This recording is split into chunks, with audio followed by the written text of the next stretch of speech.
Bus ప్రయాణం ఆగిపోతుంది కదా, మా అక్కలకు మా చెల్లెళ్ళకి ఈ విషయం తెలియదా?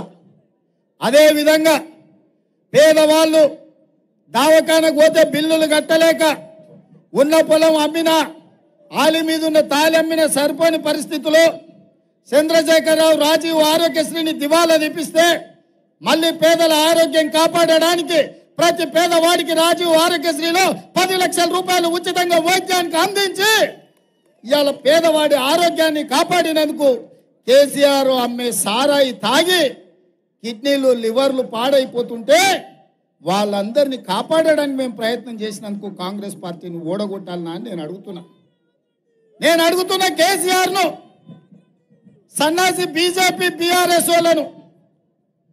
మేము ఆడబిడ్డల కన్నీళ్లు తుడవడానికి, కట్టెలపై కష్టాలు తీరవడానికి ఆనాడు గ్యాస్ పోయి సిలిండర్ దీపం పథకం కింద సోనియమ్మ ఇచ్చింది.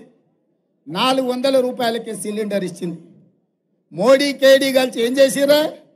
1200 చేసిరు. ఏమక్క అవునా కదా? 1200 కాలే. పాదయాత్రల ప్రజలు వచ్చి ఆడబిడ్డలు వచ్చి 1200 ఆయన సిలిండర్ ఎట్లా కొనాలి, కష్టమంతా దానికే పోతుందంటే ఆలోచన చేసి ఆడబిడ్డలకు పేదవాళ్లకు 500 రూపాయలకే సిలిండర్ ఇస్తామని ఇవాళ 40 లక్షల కుటుంబాలకు 500 రూపాయలకే సిలిండర్ ఇస్తున్నందుకు ఇవాళ కాంగ్రెస్ పార్టీని ఓడగొట్టాలనా అని నేను అడుగుతున్నా.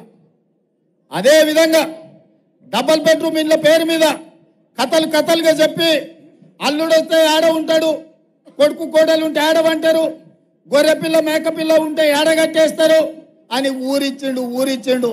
ఆనా పిల్లంటల కోట శ్రీనివాసరావు ఊరించినట్టు ఈ గద్ద ముక్క ఆయన. ఎవరికైనా వచ్చినావే మా సోదరులు నడుతున్న డబుల్ బెడ్రూమ్ ఇల్లు వచ్చిందా? ఎవరికైనా ఇచ్చిండా? 10 ఏళ్ళైన ఒక్క పేదోనికి డబుల్ బెడ్రూమ్ ఇయ్యలే ఆ సన్నాసి. కానీ వచ్చిన ఎంబడే 4.5 లక్షల ఇందిరమ్మ ఇల్లు, ప్రతి ఇంటికి 5 లక్షల రూపాయలతోని 22,500 కోట్ల రూపాయలతోని పేదవాడికి ఇందిరమ్మ ఇల్లు ఇచ్చేటందుకు ఇవాళ కాంగ్రెస్ పార్టీ నిర్ణయం తీసుకున్నది. పేదోడికి ఇల్లు కట్టించినందుకు కాంగ్రెస్ను ఓడగొట్టాలన్నా ఈ సన్నాసి అంటున్నాడని నేను అడుగుతున్నా. అదేవిధంగా మిత్రులారా,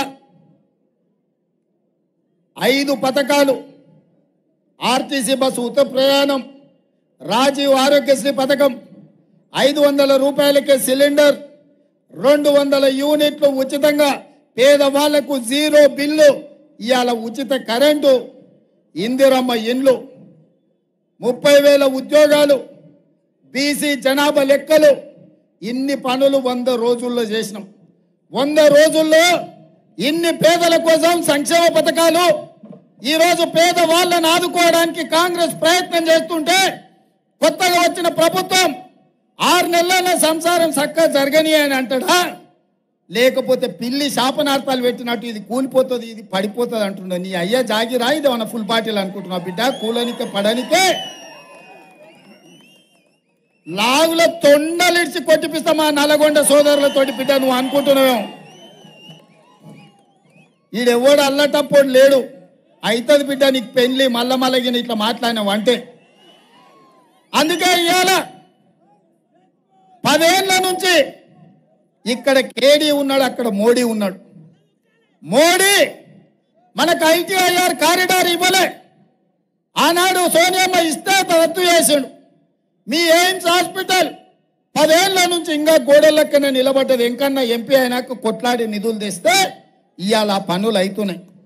పక్కనే వరంగల్లో రైల్వే కోచ్ ఫ్యాక్టరీ తాకెత్తుకపోయింది. బయ్యారం ఉక్కు కర్మాగారం గద్దెత్తుకపోయింది. ఇవాళ ట్రిపుల్ కానీ, పవర్ ప్రాజెక్టులు కానీ, పాలమూరు రంగారెడ్డి ఎత్తిపోతల జాతీయ ప్రాజెక్టు కానీ ఏవి నరేంద్ర మోడీ ఇయ్యకపోతే ఇయ్యపోయాడు పాడైనోడు. కానీ పార్లమెంట్ ఏమన్నాడా? కాంగ్రెస్ పార్టీ తెలంగాణ పార్లమెంట్ తలుపులు మూసిస్తుందా? తల్లిని చంపి బిడ్డను బతికించారు కాంగ్రెస్ వాళ్ళు, ఇంత దుర్మార్గం ఉంటుందా అన్నాడు.